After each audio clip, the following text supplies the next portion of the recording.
president that Israel has ever even thought of seeing.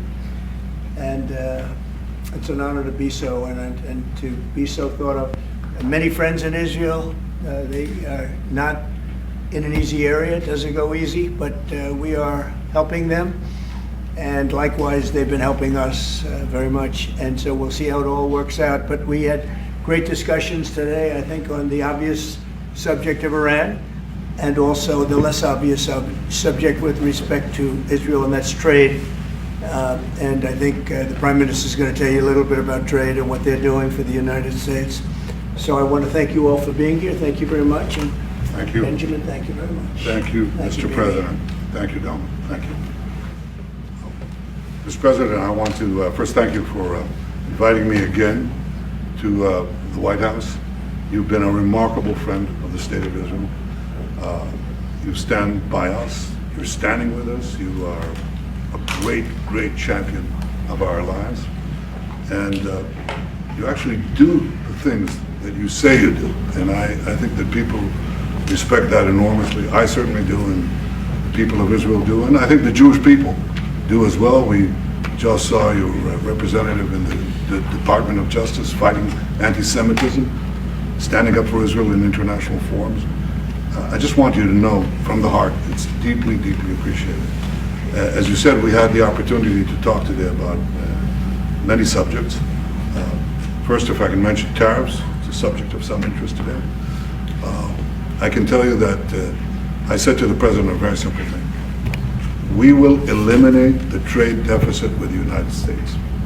We intend to do it very quickly. We think it's the right thing to do. And we're going to also eliminate trade barriers, a variety of trade barriers that have been put up unnecessarily. And I think Israel can serve as a model for many countries who ought to do the same. I recognize the position of the United States. It says, you know, we're allowing other countries to put tariffs on us, but we don't put tariffs on them. And, you know, I'm a free trade champion, and free trade has to be fair trade. And I think that's basically the position that you have put forward, Mr. President. We are going to eliminate the tariffs, and rapidly. I had the opportunity to speak to Secretary Lutnick yesterday. We talked about how we could effect this quickly, and I hope to bring the solution very quickly. We're not talking about intentions.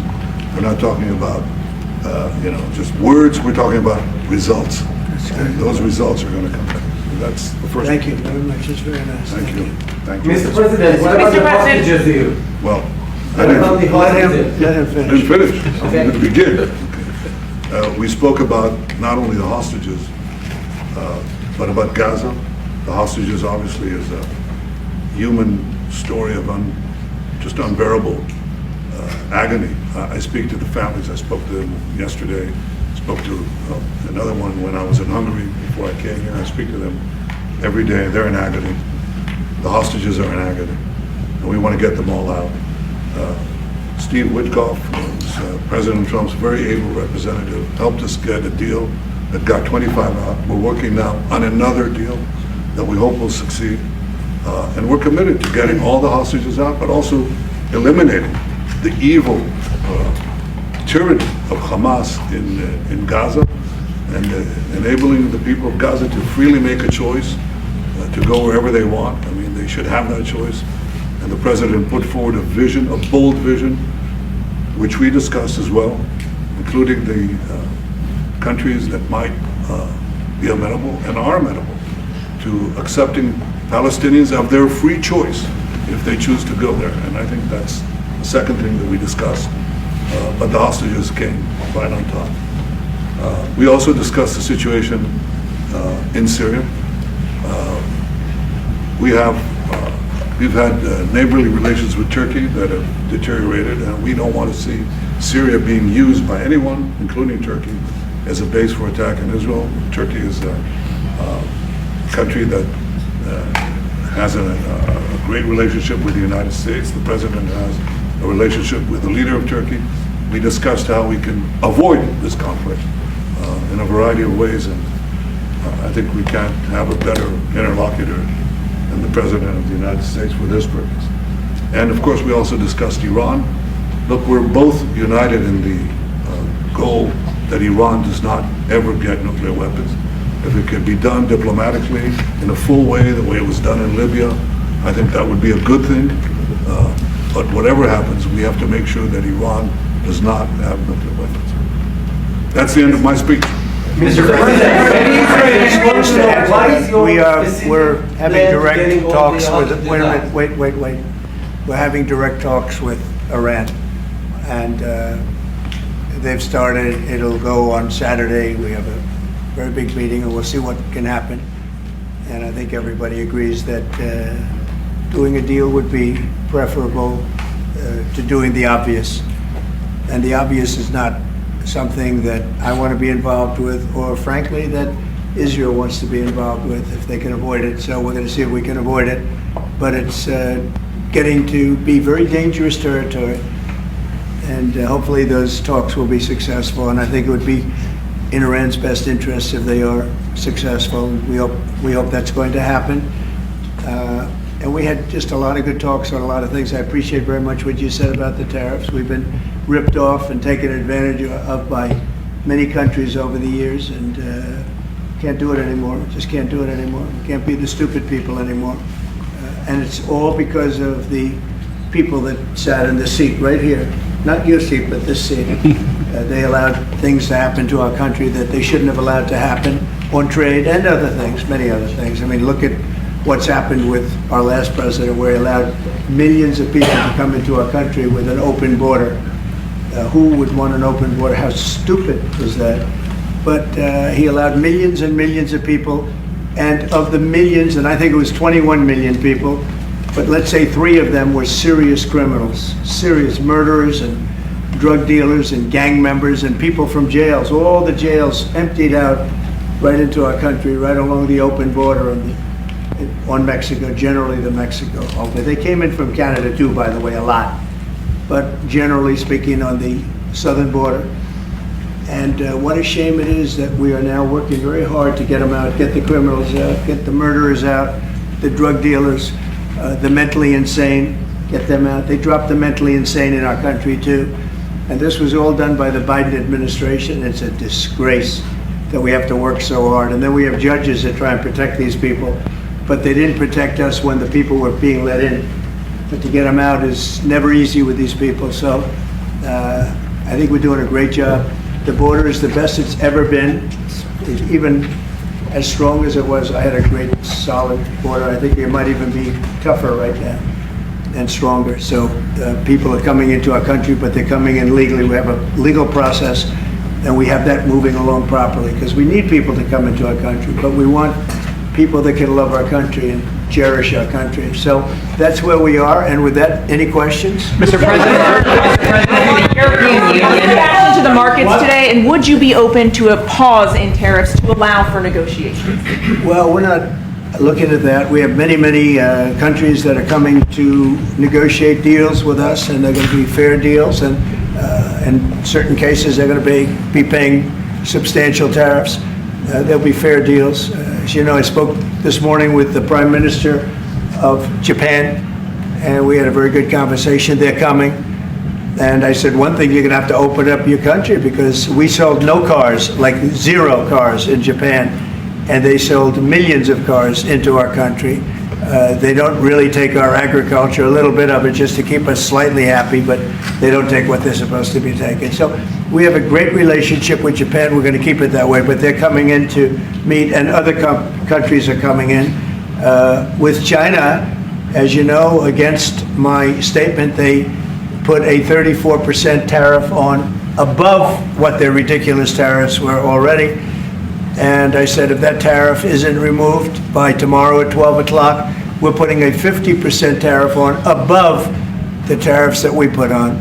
So they've gone for years. They've become a rich country because of people, again, that were in the White House that allowed this to happen.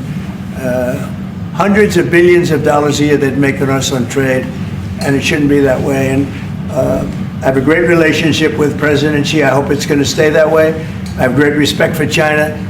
But they can't do this. We're going to have one shot at this, and no other president's going to do this, what I'm doing. And I'll tell you what, it's an honor to do it, because we have been just just destroyed what they've done to our system. You know, we have $36 trillion of debt for a reason.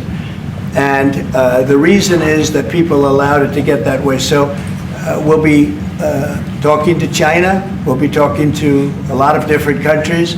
And I think, you know, if we can make a really fair deal and a good deal for the United States, not a good deal for others. This is America first. It's now America first.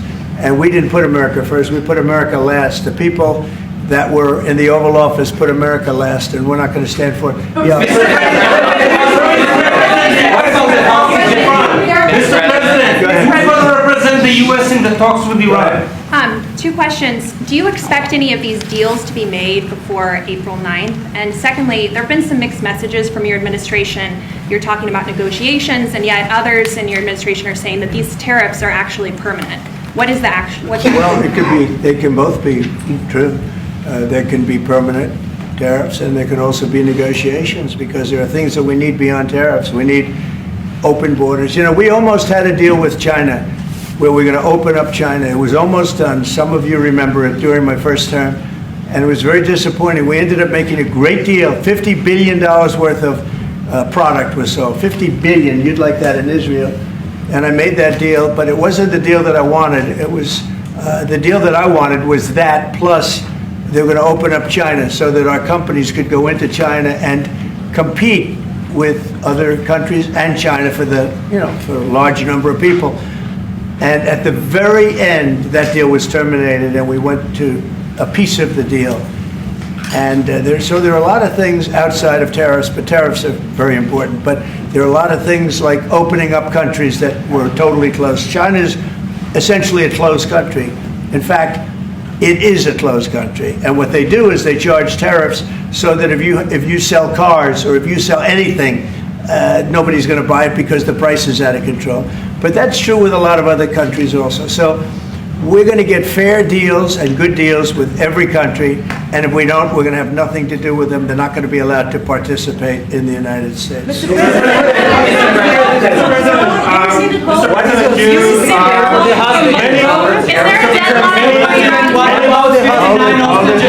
Mr. President, we have time. This gentleman is all day long. Mr. President, thank you for the chance. Many of Palestinian Americans who voted for you and not for Biden because you've promised them to end the war in Gaza. Very honored by that vote, too. The war is still going on and there's no hostage deal. Do you have any update on that? Well, I'd like to see the war stop, and I think the war will stop at some point that won't be in the too distant future. Right now we have a problem with hostages. We're trying to get the hostages out. We got quite a few of them out, but it's a long process. It shouldn't be that long. We have a big problem that we've done. I think I'll ask Pete to maybe talk about it for a second, because a lot of people are asking. The Houthis, we've been very tough and very successful militarily. We've really damaged them badly. These were people shooting down ships and other things, by the way, flying objects like airplanes. And we've put a major hurt on the Houthis, which nobody's been able to do. We've really hit them hard, and they know it, and they don't know what to do. And it's every night, night after night. And we've gotten many of their leaders and their experts. They're experts on missiles. I mean, they actually make missiles. Nobody thought that, but they make missiles. They're highly sophisticated, and they're very tough, but they've been very badly damaged. Nobody else was able to do that but us. Pete, you want to discuss that, please? Yes, sir. It's been a bad 3 weeks for the Houthis, and it's about to get worse. It's been a devastating campaign, whether it's underground facilities, weapons manufacturing, bunkers, troops in the open, air defense assets. We are not going to relent, and it's only to get more unrelenting until the Houthis declare they will stop shooting at our ships. And we've been very clear at the Iranians as well. They should not continue to provide support to the Houthis, and that message has been made very clear. So we have a lot more options and a lot more pressure to apply, and we know, because we see the reports, how devastating this campaign has been in them, and we will not relent. We have a great military. There's no military like our military, and despite Biden having given a lot, but nevertheless a pretty small piece, but it was a lot of our military away in Afghanistan, and one of the dumbest situations, I think, and maybe the most embarrassing situation we've ever been involved in, that short period of time in Afghanistan. What a disgrace that was, but left a lot of our military behind. Left. You see them in their annual parades where they're parading trucks that are armor plated and different things that they can't. But it's many billions of dollars we left behind. But despite that, we have a tremendous military. That was a very small portion because we rebuilt the military during my first term, and we have great things happening with our military. We also essentially approved a budget, which is in the facility, you'll like to hear this, of $1 trillion, $1 trillion, and nobody's seen anything like it. We have to build our military, and we're very cost conscious, but the military is something that we have to build, and we have to be strong because you got a lot of bad forces out there now. So we're going to be approving a budget, and I'm proud to say, actually, the biggest one we've ever done for the military. We're cutting other things that were under DOGE, but under a lot of other. When you look at a woman getting $2 billion for environmental, and it had nothing to do with environmental, and they had $100 in the bank, and they give her $2 billion. Many of those cases, all that stuff is going to be cut out. But we are getting a very powerful military. We have things under order now, the likes of which we've never had before. We've never had the kind of aircraft, the kind of missiles, anything that we have ordered. And it's in many ways too bad that we have to do it, because hopefully we're not going to have to use it.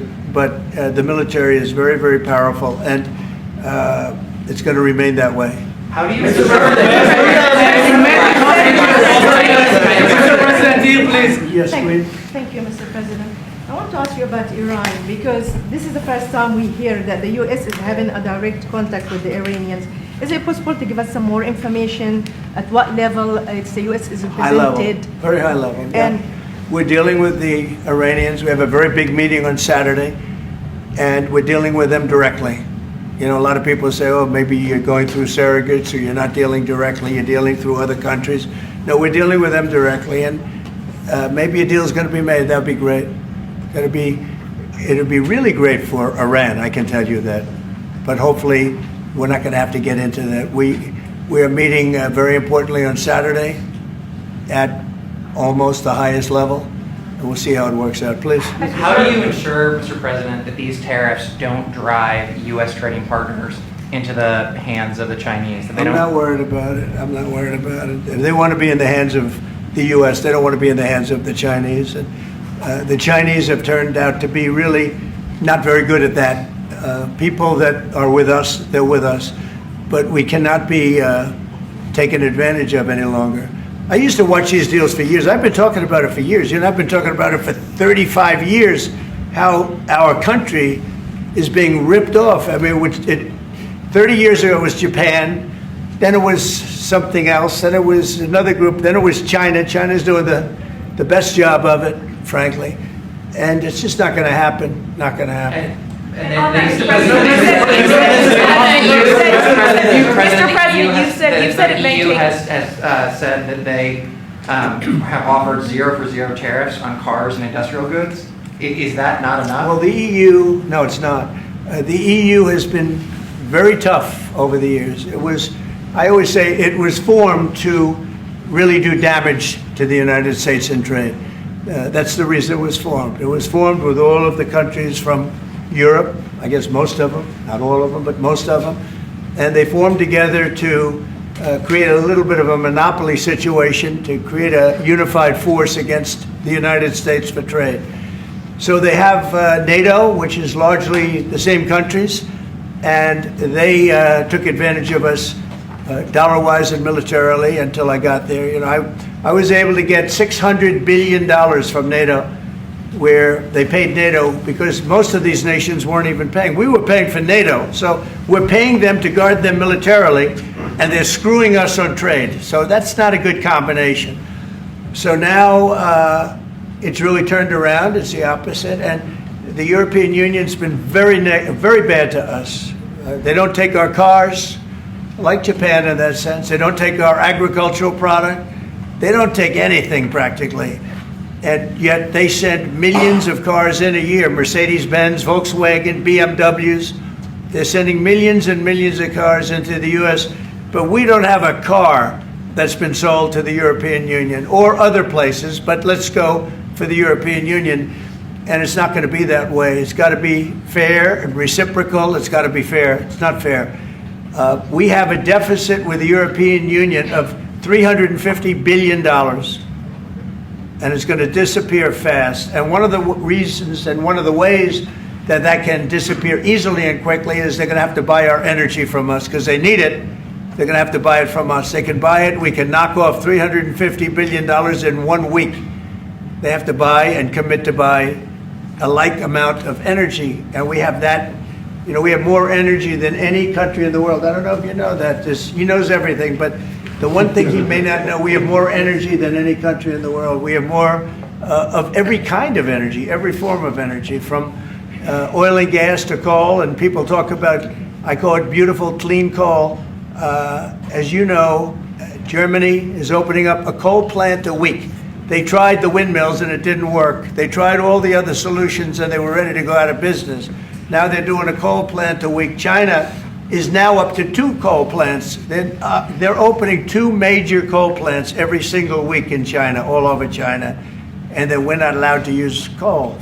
Well, we have clean, beautiful coal more than anybody else. We have oil and gas more than anybody else. We have the most energy of any country in the world, including Saudi Arabia, including everybody, by a lot.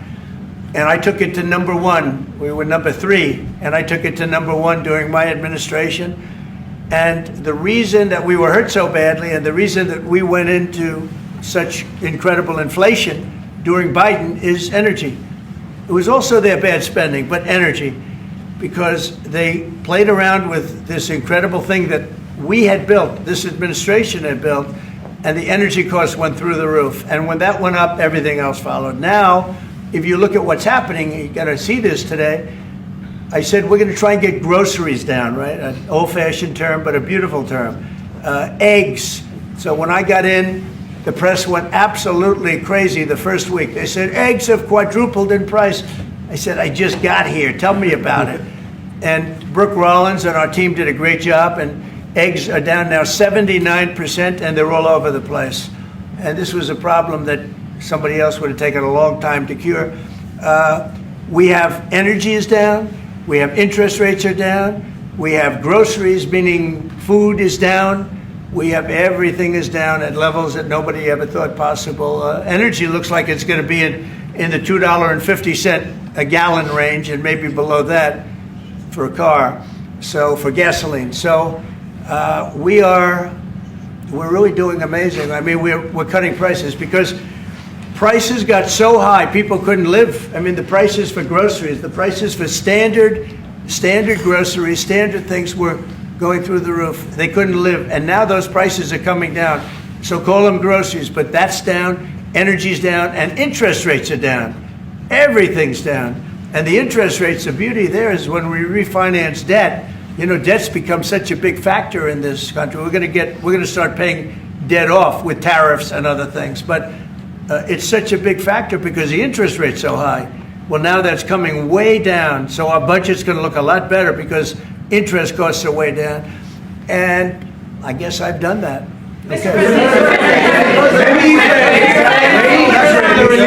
Many Israelis are watching you now on live show. Good. What is your specific way of getting the hostages out from the horrific captivity?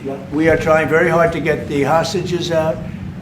We're looking at another ceasefire. We'll see what happens. But we want to get the hostages out.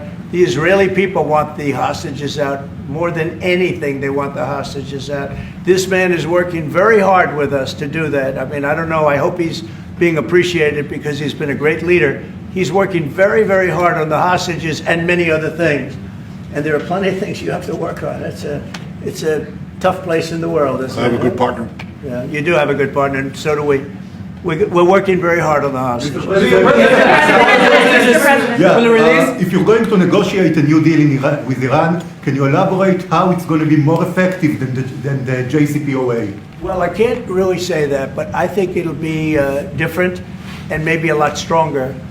But they were so happy when we made that first deal because we did get a lot out. You know, I had people right in this office, this beautiful Oval Office. They came in, 10 people, hostages, you know that. And I said to them, so how was it? And the stories they told me, I mean, as an example, I said to them, was there any sign of love? You were there, 10 people. It's only 10, but it's pretty representative. Did the Hamas show any signs of, like, help or liking you? Did they wink at you? Did they give you a piece of bread extra? Did they give you a meal on the side, like, you know, you think of doing? Like what happened in Germany, what happened elsewhere. People would try and help people that were in unbelievable distress. They said no. I said, all of them. I said, did they ever wink at you like, you'll be okay? You're going to be okay? No, they didn't do that. They'd slap us. The hatred is unbelievable. And the lives, you know, they lived in a pipe, not really a tunnel, it was a pipe. And they always thought they were suffocating, they were going to suffocate. And then they'd open up the pipe and it was like 3.5 feet high. This isn't, you know, we hear tunnels is bad, but pipes are worse. And the stories I heard were incredible. But I just said, was there any sign of potential love or affection? And there were none whatsoever. It was amazing to me. There was nothing like, here, take this, it's a little extra meal or something. They lived like hell. I don't know, they seemed to be, they were amazing to me because they seemed to be pretty normal. They weren't scarred, but I guarantee underneath they have to be scarred. And one was there for 356 days, another was there for about 180 days, you know, a long time. These are people that have been really, really horribly treated. I've never seen anything like it, actually. I was very surprised to hear the answer. Thank you.